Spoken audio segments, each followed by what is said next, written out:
I thought I was just visiting my friend's house, but the way his mom looked at me that day, nothing felt the same after. I hadn't been back to my old friend's house in years. It looked smaller now, the garden a little overgrown, the paint a little faded, but standing there on the porch, I still felt that strange familiarity you get when the past quietly catches up with you. I rang the bell, expecting to see my friend. But when the door opened, it wasn't him. It was his mother. Elena. For a moment, I forgot to speak. She looked different, not because time had changed her, but because it seemed to have refined her. Her hair, once casually tied up, now fell in soft waves around her face. She wore a light gray blouse and simple gold earrings, but she carried herself with the kind of confidence that didn't need decoration. "You've grown," she said with a smile that was half surprise, half amusement. Her voice still had that warm, low tone I remembered, the kind that made every word sound deliberate. I managed to stammer something about visiting town and thought I'd drop by to see her son. "He's out for the weekend," she said, stepping aside, "but come in anyway. It's been too long." I hesitated, just a beat, but she tilted her head in that gentle, expectant way, and suddenly it felt rude not to. The air inside the house smelled faintly of tea leaves and something sweet baking in the oven. She led me into the living room, sunlight poured through the lace curtains, painting little gold shapes across the furniture. I remembered this room being louder when we were kids, video games, laughter, chaos. Now it was quiet, peaceful, but maybe too peaceful. Elena moved with a kind of calm grace. Even the way she poured tea felt unhurried, like she'd learned to slow down time itself. "Still take it without sugar?" she asked. That caught me off guard, she remembered. I nodded, and she smiled again, a small, knowing curve of her lips that made my pulse skip. We sat across from each other, and for a while, we talked about nothing, work, the weather, how fast the years had gone by. But under it all, there was a strange awareness. Maybe it was the quiet. Maybe it was how her eyes met mine, steady, unflinching, as if she saw more than I meant to show. I came to see an old friend. But somehow, I couldn't stop thinking about his mother, and how, in that one simple afternoon, she made the whole place feel alive again. I didn't mean to stay long that day, but somehow, one cup of tea turned into two, and one polite conversation turned into an hour that passed far too quickly. Elena sat across from me, her legs crossed neatly, a quiet confidence in everything she did. She wasn't trying to impress me, and maybe that's what made her so magnetic. Every small movement drew my attention, the way she tucked her hair behind her ear when she laughed, the way her eyes softened when she listened. At some point, she looked up from her cup and smiled. "You look nervous," she said, her tone playful. "You keep glancing at the door like you're planning your escape." I blinked, caught off guard. "Do I?" She tilted her head. "You always did that, when you were younger. Whenever someone teased you." Her memory startled me. She remembered. That little nervous habit from when I was 17. She smiled again, that knowing, teasing smile that didn't just sit on her lips, but in her eyes too. "Relax," she added softly, "I don't bite." That should have made me laugh. Instead, I felt a strange warmth rise in my chest. The silence that followed wasn't awkward, just full. Full of things neither of us had the courage to name. The clock ticked faintly. The light outside had shifted to that late afternoon gold, spilling across her skin in soft, glowing edges. When she reached to pour me another cup, her fingers brushed mine, just lightly, unintentionally, maybe. But it was enough. A quiet spark that neither of us pretended not to feel. She glanced up, and for a second, her teasing tone returned, only softer this time. "Still afraid of older conversations?" I couldn't help but grin. "Only when you're leading them." Her laugh came out low and genuine. She leaned back slightly, eyes holding mine. "Good answer," she said. "You've grown." It wasn't what she said, it was how she said it. There was warmth in her voice, but also a trace of something else, curiosity, maybe. Recognition. I found myself wanting to stay longer, to keep talking about nothing, just to hear her speak. Somewhere between the tea and the teasing, the air between us had changed, just a little. I didn't know what it meant yet. But as I walked out later, I could still feel the echo of her laughter, and the soft imprint of her touch on my hand, like a secret I wasn't supposed to enjoy as much as I did. It was supposed to be a quick visit. Just a polite check-in before heading home. But that evening, as rain began tapping softly against the windows, I found myself still there, sitting on her couch, a half-finished cup of tea growing cold on the table. The house felt different at night. The lights were low, and a soft amber glow spilled from the lamp beside her. The world outside was all mist and quiet, but inside, it felt safe. Elena sat across from me, her knees drawn up slightly on the couch, one arm resting on the backrest as she looked out the window. Her expression had changed, less teasing now, more thoughtful. "You ever get scared of starting over?" she asked suddenly. The question caught me off guard. I looked at her, she wasn't smiling this time. Her eyes reflected the lamplight, deep and steady. She went on before I could answer. "It's strange, when you're young, you think time is endless. Then one day you realize you've been living on pause, waiting for something you can't even name." Her words hung in the air. I didn't know what to say, but I understood more than I wanted to admit.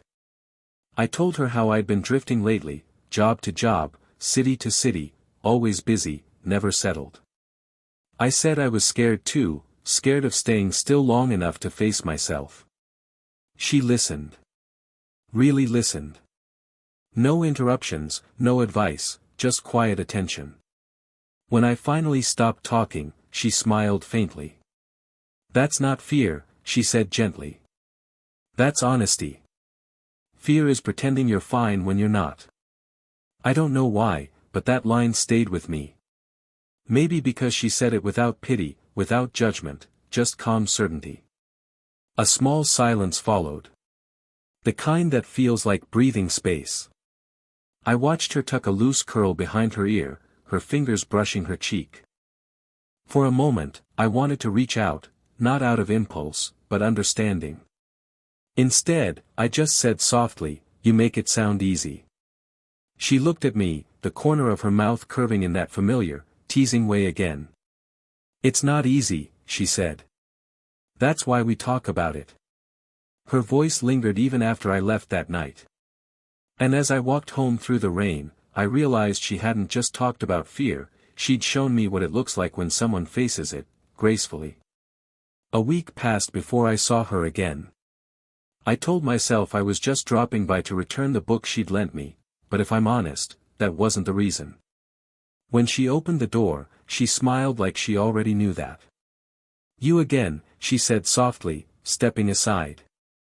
"Either that book changed your life, or you missed my tea." "Maybe both," I joked, but even I could hear the nervousness in my voice. She laughed, the sound low and warm, and led me inside. The evening sun poured across the room, painting the walls in gold. Everything about her house felt familiar now, the faint scent of vanilla, the soft hum of old music coming from the next room, the way her presence seemed to fill every quiet space. We sat at the kitchen table. Conversation flowed easily, until she noticed the way I kept glancing at my cup, not at her. "You still can't look me in the eyes for too long," she said, leaning slightly forward. I froze, caught mid-glance. "That obvious?" She smiled, slow, deliberate. "Very." There was no teasing in her eyes this time. Just something, searching. Then, after a moment, her voice softened but carried that familiar playful edge. "Don't be scared," she whispered, her gaze steady on mine. "I'll go gentle. At first." The words landed between us like a spark in still air. It was a joke, but not really. Her tone was light, but her eyes, they were serious. The teasing was only a veil over something honest, something that scared us both a little. I swallowed hard, unsure whether to laugh or answer. Elena tilted her head, watching my reaction. There was no pressure in her look, only patience. She reached across the table, her hand stopping just short of mine. "You always overthink," she said softly. "Sometimes, you just have to breathe and let people in." Her words felt simple, but they carried weight. I nodded, partly to her, partly to myself. The tension eased. She leaned back, smiling again, as if to lighten the moment. "See? Not so scary." But I knew I'd remember that line, "Don't be scared, I'll go gentle." At first. It wasn't just a tease anymore.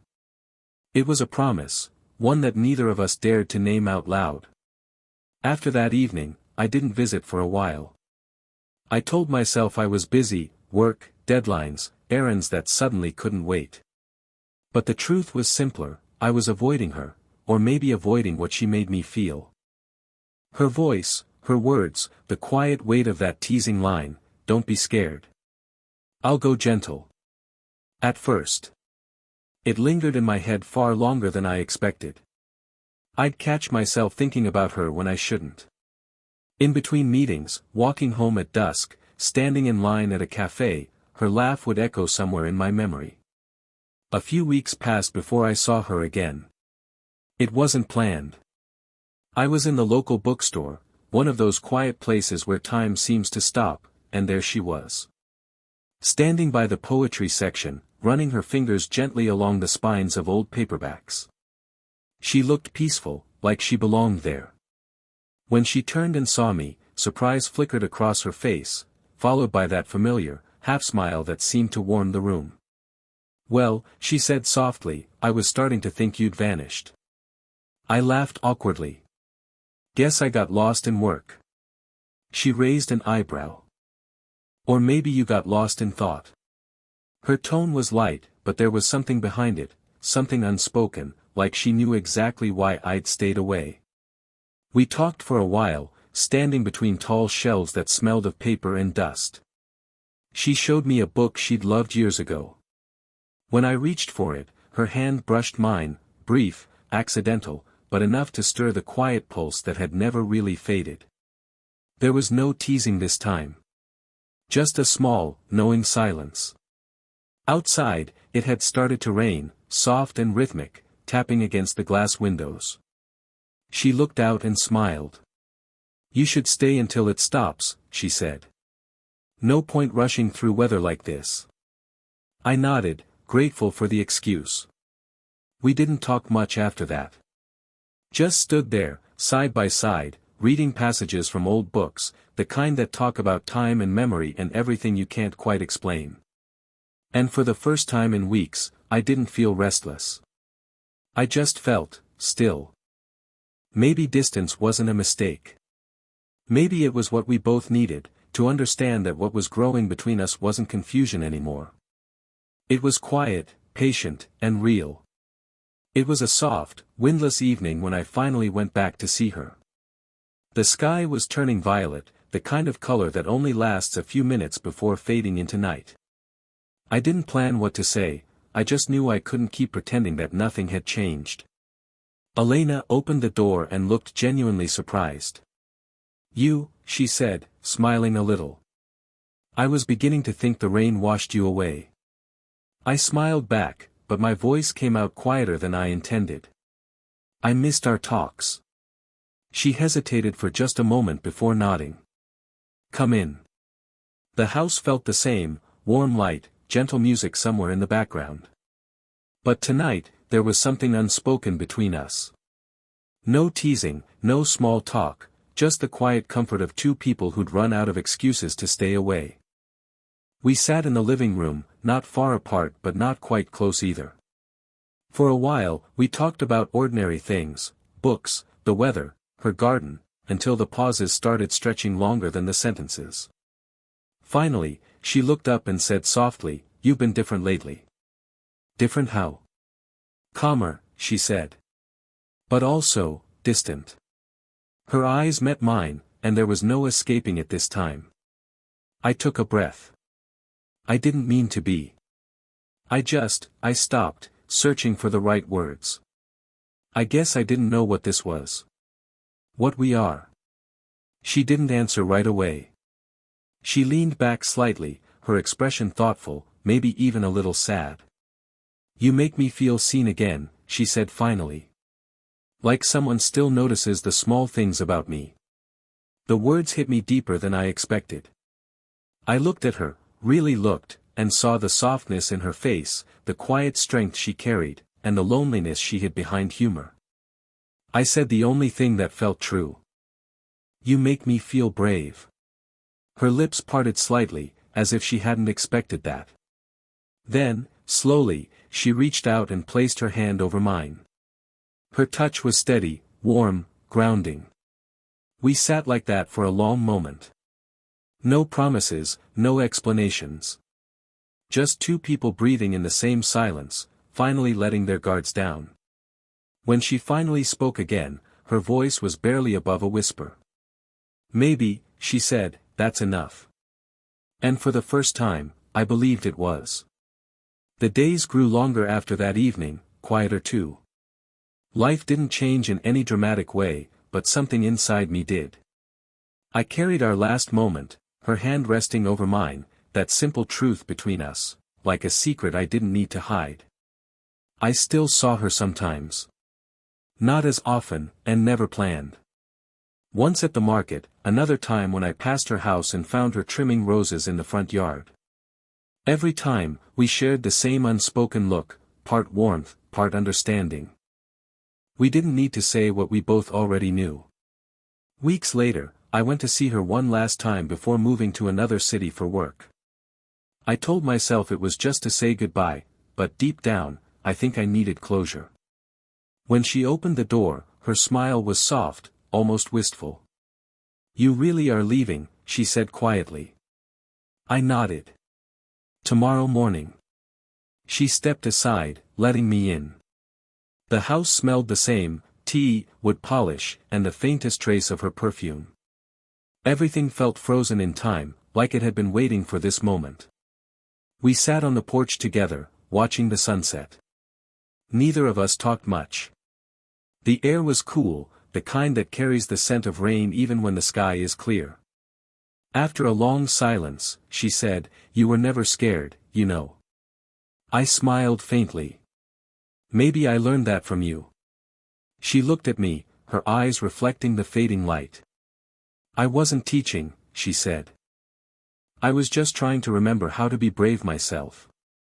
Her honesty hit me like a quiet wave. I wanted to say something, anything, but instead, I just reached out and took her hand. It felt right. Natural. We sat there, fingers intertwined, not as something forbidden or fragile, but as two people who'd simply learned to see each other differently. When it was time to leave, she stood and brushed her thumb lightly against my cheek, a small, tender gesture that said everything words couldn't. Take care of yourself, she whispered. And don't forget to breathe. I smiled, holding her gaze one last time. I won't. As I walked down the path, I didn't look back right away. But when I finally did, she was still there, standing in the doorway, calm, graceful, and somehow eternal in that golden light. And in that moment, I realized she hadn't just taught me courage, she'd taught me gentleness. If this story touched your heart, subscribe, like, and share it with someone who still believes in quiet, gentle love. Your support helps me tell more stories like this one.